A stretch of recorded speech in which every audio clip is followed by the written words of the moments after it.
Joining us this morning is Bronx Congressman and Democrat Richie Torres to talk more about this. Congressman, good to see you on a very busy Monday. Of course.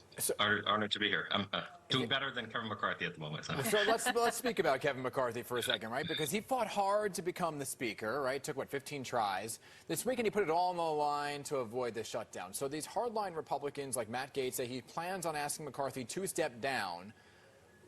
Are the votes there for that to actually happen?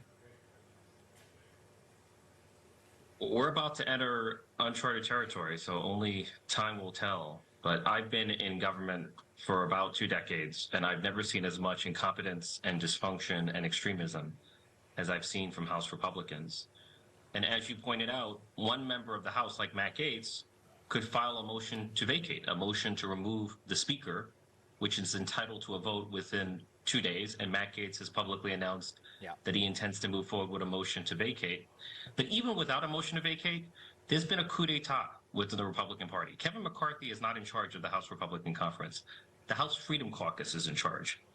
And as a result, we've seen nothing but an endless stream of crisis. We went from the longest speaker vote in more than 150 years to a near default on the nation's debt to a near government shutdown. It's been nothing but chaos, crisis, and confusion under the leadership, the so-called leadership of Kevin McCarthy. But do you think, are Democrats going to back him and support McCarthy? But the burden falls on Speaker McCarthy to reach out to the Democratic caucus. For me, this is not a decision that I will make individually. It's a decision that we as a caucus will make collectively, and the burden falls on Speaker McCarthy to reach out to the caucus. Right. So will you vote? Will you vote to remove him? Well, it's a leadership level decision. So Hakeem Jeffries is the leader of the Democratic caucus, and I'm ultimately going to defer to his judgment. There was a lot of finger pointing, though. People saying that the Democrats were trying to delay the vote. In fact, Congressman Jamal Bowman was accused of setting off a fire alarm, right, to buy Democrats more time. But then he was saying, well, I wasn't trying to delay the vote. I was actually trying to get to the vote. Have you spoken with him, and did he explain to you what exactly happened with him pulling the fire alarm? I've not spoken to him, but I want to be clear. There's no finger pointing, right? It is a fact that Republicans did not have the votes to prevent a government shutdown. We cast the votes that got the job done, right? It is a fact that Republicans did not have the votes to raise the debt limit ceiling. We provided the votes that got the job done.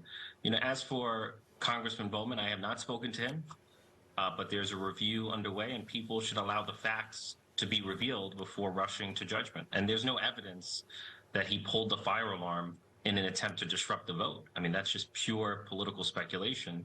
So instead of speculating and rushing to judgment, we should allow the review to play out. Okay. So here we are. We're in this extension, right, for 45 days, which some have said will go 45 days, and then we'll be in this predicament all over again, right? So what happens in the next 45 days to avoid a down-to-the-wire decision?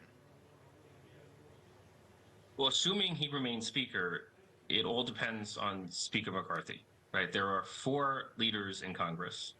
There's the Majority Leader, Chuck Schumer, the Senate Minority Leader, Mitch McConnell, the House Minority Leader, Hakeem Jeffries. All of them have been willing to govern on a bipartisan basis. The only holdouts, the only obstacle to bipartisanship has been Kevin McCarthy. And so he needs to stand up to the far right of the Republican Party and partner with Leader Jeffries to govern the House on a bipartisan basis. That's the leadership challenge that he faces. Yeah. Well, this is all happening, though, against the backdrop of the impeachment inquiry and the death of Senator Dianne Feinstein and her newly named replacement. So what do you think the likelihood is that a spending bill could be passed by mid-November? I'm cautiously optimistic that we will get it done against all odds because we've overcome the odds in the past. But, since you brought up the impeachment proceeding, it's worth noting that there has been a breach of trust between Speaker McCarthy and House Democrats. Right? He reneged on his deal with the president in the wake of the debt limit. He opened a kangaroo impeachment inquiry into President Biden, and he put on the floor a continuing resolution without following the 72-hour rule. He was supposed to give us 72 hours to review the legislation. We did not even get 72 minutes. And so there's been a consistent breach of trust that undermines bipartisanship in the House. Yeah. I want to turn now, Congressman, to the migrant crisis and get your reactions to comments made by Mayor Adams' chief advisor, Ingrid Lewis-Martin, over the weekend. She addressed members of Congress. Take a listen here. The federal government needs to do its job. We need the federal government, the Congress members, the Senate, and the president to do its job. Close the borders. Now, they went on to clarify that after that comment, saying they actually meant to say that they are welcoming to immigrants. But I wanted to get your thoughts and your reaction, since you did mention members of Congress. Well, I reject the rhetoric about closing borders. The greatest advantage of the United States over the rest of the world is our ability to attract immigrants from every corner of the earth to drive both our entrepreneurial and our essential workforce. Without immigrants, there are whole sectors of our economy, agriculture, construction, hospitality, home care, that would come to a grinding halt, and that's something that we should keep in mind. But what we need is a system by which we can absorb migration in an orderly manner. You cannot have a situation where governors are busing migrants, to one city like New York. So I agree that our immigration system is broken and it needs to be reformed by Congress. But the greatest stumbling block to reform is the Republican Party, which would rather demagogue the issue rather than solve the problem. Understood. Congressman Richie Torres, appreciate your time on all these issues this morning.